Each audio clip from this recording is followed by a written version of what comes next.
전남 여수에서 현장 실습 중이던 고등학생이 잠수 작업을 하다 숨진 사건을 두고 경찰이 수사를 확대하고 있습니다. 지난 2월 산재 사망 사고가 일어난 현대중공업 울산조선소에서 또다시 사망 사고가 발생했습니다.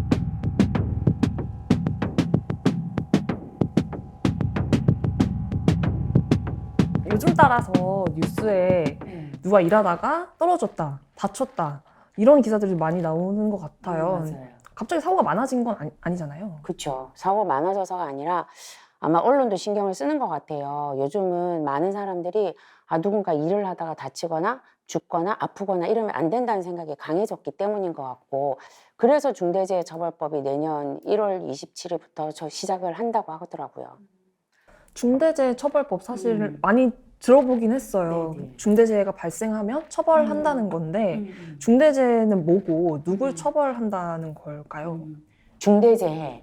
누가 생각해도 이건 중대한 재해다라고 생각하는 건데, 근데 이 중대재해처벌법에는 중대산업재해, 중대시민재해 두 개가 나뉘어 있고 기준이 조금 달라요. 그다음에 산안법에 정해놓은 산재에 관련한 기준하고도 조금 다르거든요. 가장 쉽게 생각할 수 있는 것 같아요. 어떤 경우라도 누군가가 일을 하다가 또는 시민이 어떤 경우라도 뭐 죽은 경우, 사망한 경우 한 명이라도 이런 경우에는 일반적으로 다 적용된다라고 생각하시면 되는데, 문제는 사고나 질병의 경우에요. 죽지 않고 그냥 다치거나 아픈 경우인데, 이런 경우에는 어느 정도 기간에, 뭐 예를 들면 1년 안에, 6개월 안에 몇 명이 다치냐, 또는 어떤 유해 요인에 의해서 몇 명이 아프냐, 이런 거에 따라서 조금 다르긴 하거든요.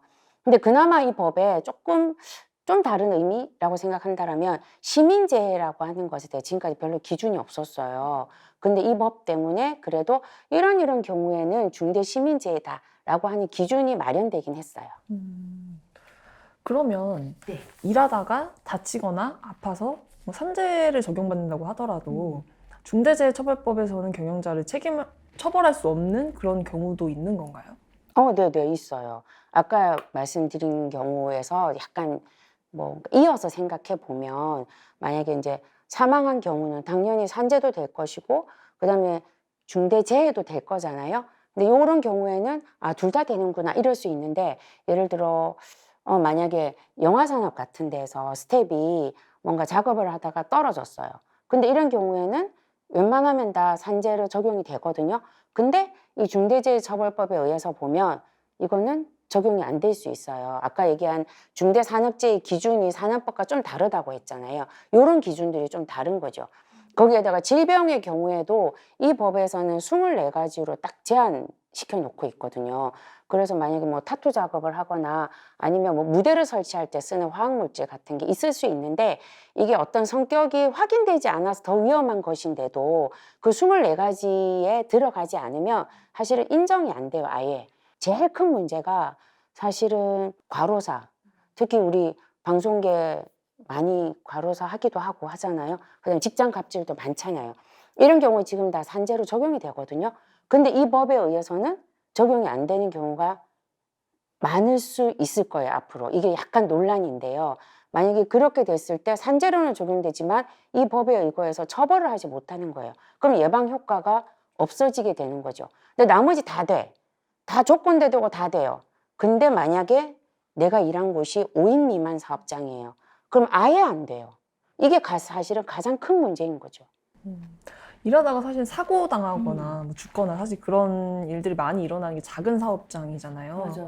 거긴 아예 적용이 안 된다고 하는 거는 진짜 좀 말이 안 되는 것 맞아요. 같아요. 그래서 제일 많은 사람들이 죽고 다치고 아픈데 거기를 완전히 제외시켜 버리니까 그러니까. 말이 안 되는 거죠. 그렇죠. 사실 그런 분들은 또 일하면서 자주 또 옮겨 다니시잖아요. 맞아요, 저희 맞아요. 작은 사업장이니까 응. 옮겨 다니면 또 어디서 일하다가 아프게 된 건지도 좀 추적이 또 어렵고 맞아요. 그런 문제들이 좀 있는 것 같아요. 아까 말씀해주신 그런 일터내 요즘에 또 괴롭힘이라든지 뭐 과로 자살 같은 것도 산재로는 인정이 많이 되는 것 같은데 중대재해처벌법으로 처벌이 안 된다는 것도 참 모순이네요. 맞아요.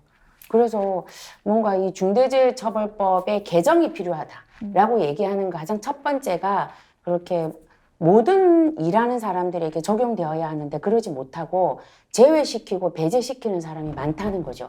그런 측면에서 바꿔야 될 첫 번째 이유이기도 하죠. 아까 살짝 설명해 주셨는데 네네네. 시민재해 말씀해 주셨잖아요. 중대 시민재해가 그러면 세월호 사건 같은 것이나 뭐 가습기 살균제 참사 이런 것처럼 뭔가 시민들이 큰 피해를 입는 이런 경우를 말하는 건가요? 맞아요. 그래서 중대산업재해는 일하는 사람, 우리가 이제 뭐 근기법으로 노동자라 규정되지 않더라도 그런 경우라면 중대시민재해는 이제 일과 상관없는 일반 시민들이 피해를 입은 경우인데, 사실 이전에 비해 이 법에서 시민재해 규정이 생겼다고 했잖아요. 그래서 뭔가 공공시설을 이용하거나 뭐 공공의 교통수단을 이용했던 경우도 있고, 그다음에 공공의 장소인 경우도 있고, 다 이런 경우에서 이제 시민들이 어떤 영향을 받아서 아프거나 뭐 죽거나 이런 경우이거든요. 근데 이제 대표적인 게 세월호나 특히 가습기 살균제를 보면 될 것 같아요. 가습기 살균제만 봐도 이 가습기 살균제를 판매해서 돈을 번 사람들은 기업이란 말이죠. 그러면 사실 이 사람들에게 책임을 묻고 다시는 그렇게 하지 못하도록 만들어야 되잖아요. 근데 지금까지 보면 가습기 살균제 때문에 아프고 죽었고, 지금도 뭔가 산소호흡기 달지 않으면 외출하지 못하는 사람들이 굉장히 많음에도 불구하고 그 뭔가 제품을 팔아서 이득을 얻은 기업은 사실 처벌받지 않았거든요.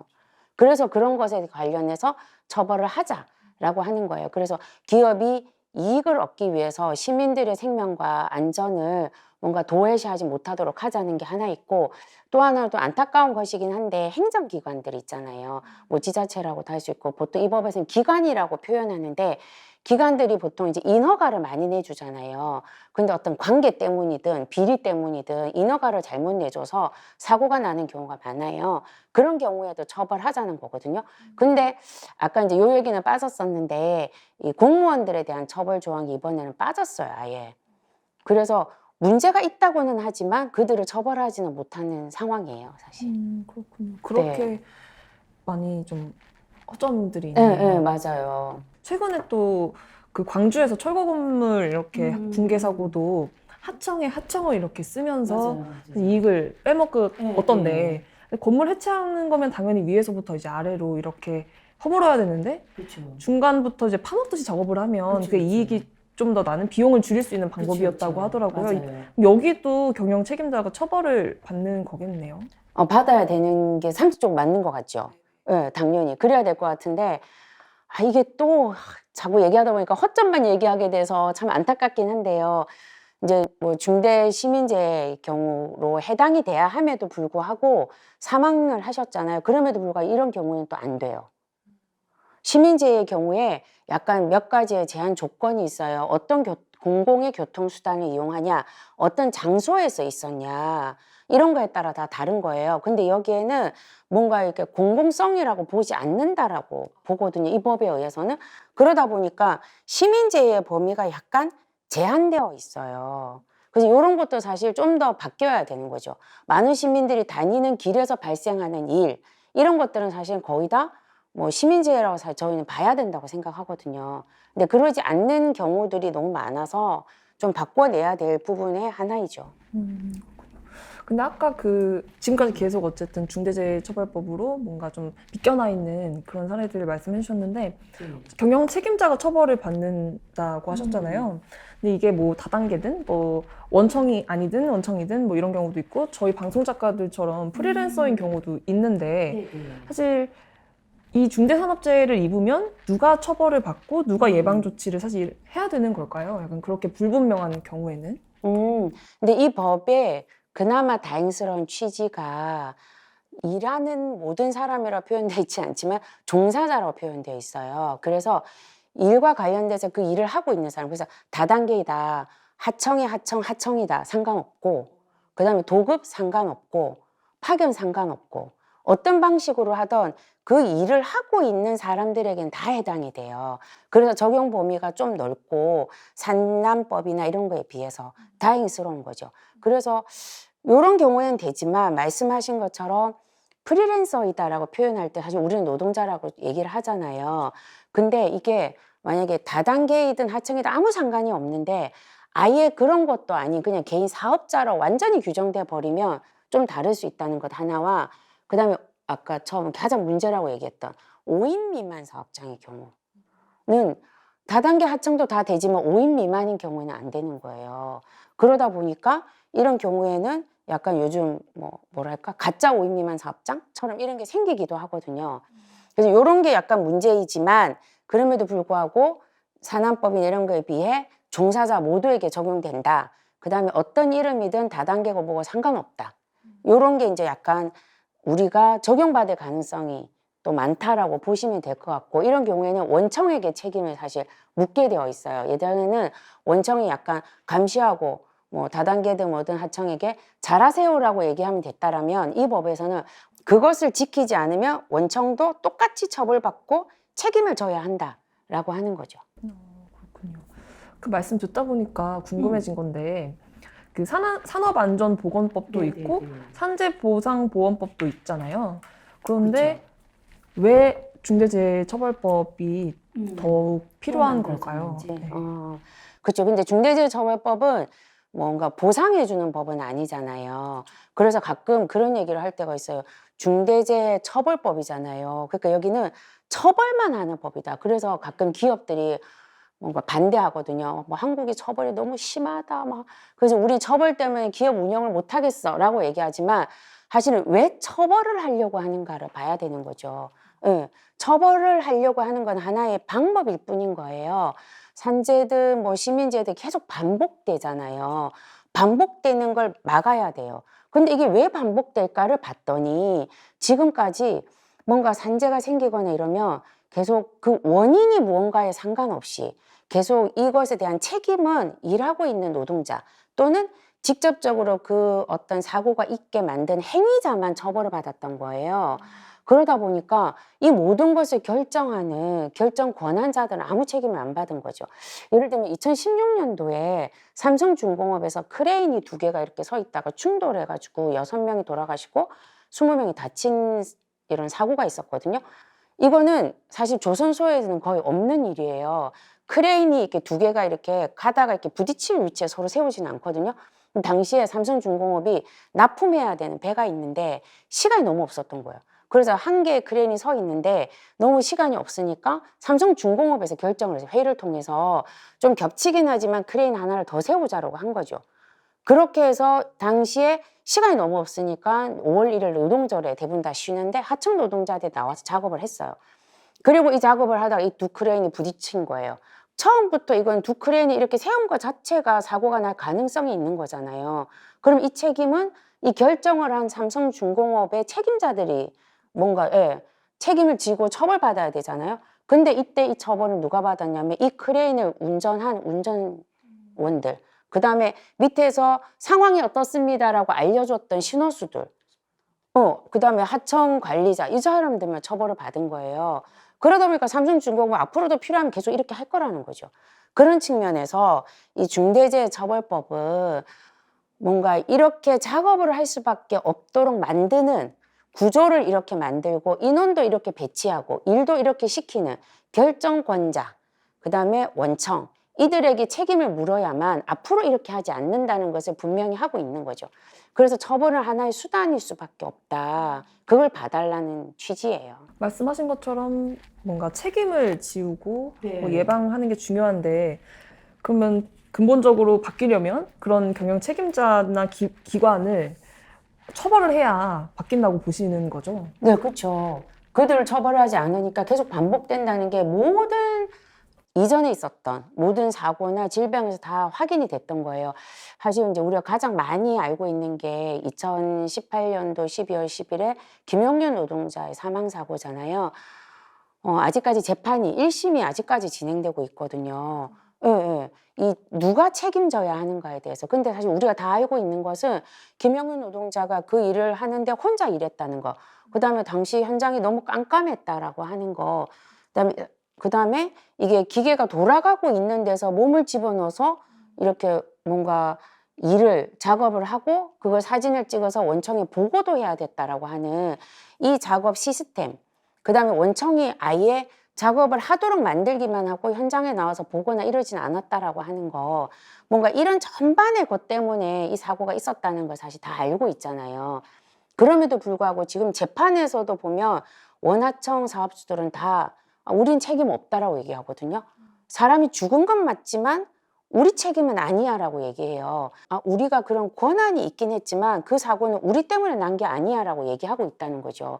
뭔가 이런 비용을 아끼고 인력을 최대한 배치 안 하려고 하고 그다음에 어떻게든 빨리빨리 일을 시켜서 뭔가 만들려고만 하는 이런 조직 문화 전체를 바꾸지 않으면 앞으로도 산재는 계속 반복될 거고 그다음에 이게 더 나가면 노동자들만 위험한 게 아니라 시민들도 위험한 거죠. 그래서 태양화력발전소 근처에 있는 뭔가 학교들마다 이렇게 뭐 물질 검사 이런 걸 했어요. 교육청에서 했는데 운동장에서 보통 평균적으로 허용되는 비소 양보다 10배나 많은 양이 나와서 학교를 폐쇄하기까지 했었어요. 그것처럼 노동자들이 안전하지 않은 뭐 현장에 있는 곳, 일터 근처에 있는 살고 있는 시민들도 사실은 안전하지 않는 거죠. 그렇게 해서 시민재해가 나기도 하니까요. 저는 방송 작가거든요. 프리랜서 작가들도 이 중대재해처벌법을 적용받을지가 좀 궁금해지더라고요.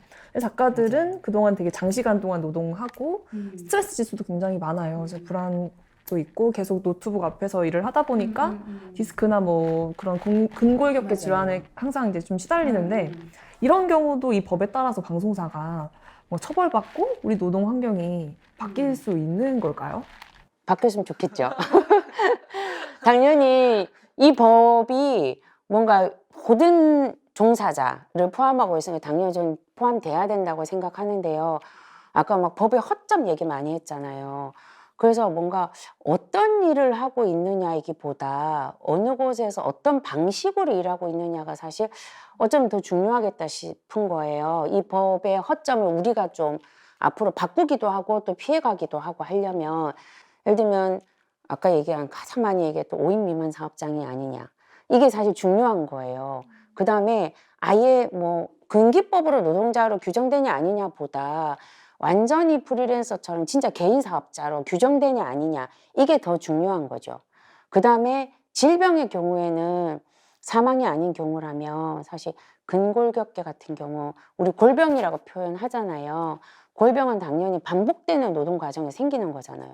네, 그래서 당연히 이것도 누적되면 뭐 그 기준에 우리가 산업재해든 시민재해든 뭔가 이렇게 산업재해 기준에 포함될 수도 있음에도 불구하고 사실 이 법의 또 한계가 근골격계까지 아직은 완전히 포함하고 있지 않다는 거. 네네. 그다음에 근기법의 적용에 대해서도 완전히 이것의 안전에 대한 법이라고 딱 명확히 인정을 하고 있지 않아서 그런 뭐 직장갑질 과로사 이런 것에 대해서도 완전히 포괄하고 있지는 않아요. 근데 이거는 해석의 문제가 있기 때문에 앞으로 우리가 조금 더 싸워야 되는 문제이기도 한 거죠. 5인 미만의 사업장인 경우에는 가짜인지 아닌지 우리가 끊임없이 밝혀야 되는 게 있고 그럼 사실 우리는 프리랜서라고 많은 분들이 이름을 그렇게 사회적으로 명명하고 있지만 다 노동자라고 이야기하잖아요. 그래서 왜 내가 노동자인지 끊임없이 얘기하고 확인하고 밝히고 요구하고 이런 것도 사실 더 필요한 거죠. 그렇네요. 사실 작가들이 네. 현장에서 뭐 아까 말씀드렸던 그런 근골격계 질환이라든지 그런 것도 있는데 사실 촬영 현장도 되게 많이 나가요. 현장에서 뭔가 위험한 물질 같은 것들을 어쨌든 뭐 실험이나 뭐 이런 것들 하면서 직접 자기가 세팅하고 만져야 되고 사실 그런 것들을 이제 당연히 방송사에서 시키는데 사실 그런 현장에서는 아까 말씀해 주신 것처럼 뭔가 그런 보호가 전혀 되어 있지 않다 보니까 또 말씀 듣다 보니까 그런 부분에 대해서는 또 이런 중대재해처벌법으로 뭔가 주장해 볼 수 있겠다는 그런 생각도 좀 드네요. 맞아요. 근데 그렇게 하려면 실질적으로 나의 작업 과정이 어떤 건지 그다음에 나의 고용 구조가 어떤 건지 사실 이런 게 되게 중요하잖아요. 아까 규모도 얘기했고 그다음에 어떤 질병이 요소이냐 이런 얘기도 한 것처럼 그래서 우리 현장에 대해서 좀 더 면밀히 파악하는 건 사실 다 굉장히 필요해요. 그냥 내가 난 프리랜서 이렇게 규정할 게 아니라 실제 나는 어떻게 일하고 있는지 그다음에 작가들뿐만 아니라 뭐 웹툰 그리는 분들도 그렇고 프로그래머 하시는 분들도 그렇고 보면 다 혼자 일하는 것 같지만 사실은 어디선가로부터 다 뭔가 일을 받아서 하고 있거든요. 내가 스스로 일을 막 만들어서 하진 않잖아요. 그런 것처럼 내가 정확히 지금까지는 뭔가 몰랐다라면 앞으로는 이런 걸 더 신경 써야 된다는 거죠. 나는 누구로부터 지시를 받고 있는지 실제 나에게 주는 게 수수료인지 뭔지 이러면 상관이 없지만 그래도 내가 생활하기 위해 돈을 벌어야 되고 이 돈을 누가 나에게 주고 있는 건지를 통해서 나의 실질적 고용주가 누군지 뭔가 이런 거를 좀 확인하는 과정들은 필요하죠.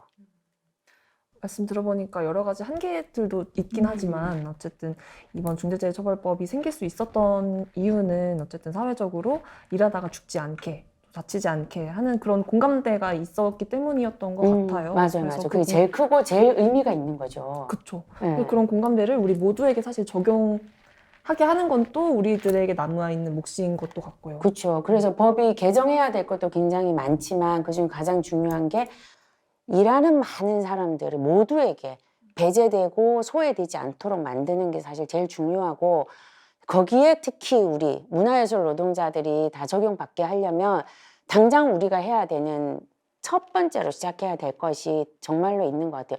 내가 지금까지 그냥 내가 뭐가 어디가 안 좋은가 봐, 아픈가 봐 이게 아니라 내가 아프면 왜 아픈 건지, 어디가 아픈 건지 나뿐만 아니라 나랑 비슷한 일을 하는 다른 사람들은 어디가 아픈 건지 확인하면 나뿐만 아니라 옆 사람도 아프면 사실 그건 우리가 하는 일 때문에 생기는 거잖아요. 그러니까 어디가 아픈지 꼭 확인하시고 아프면 아프다고 얘기하고 그다음에 또 누군가에게 내가 아픈 것이 이것 때문이니까 이것을 바꾸자라고 요구도 하고 이런 과정들이 필요한 것 같아요. 그렇게 하면서 법도 같이 개정하고 이렇게 해갔으면 좋겠어요. 앞으로 그렇게 하는 것으로 노력. 노력. 네.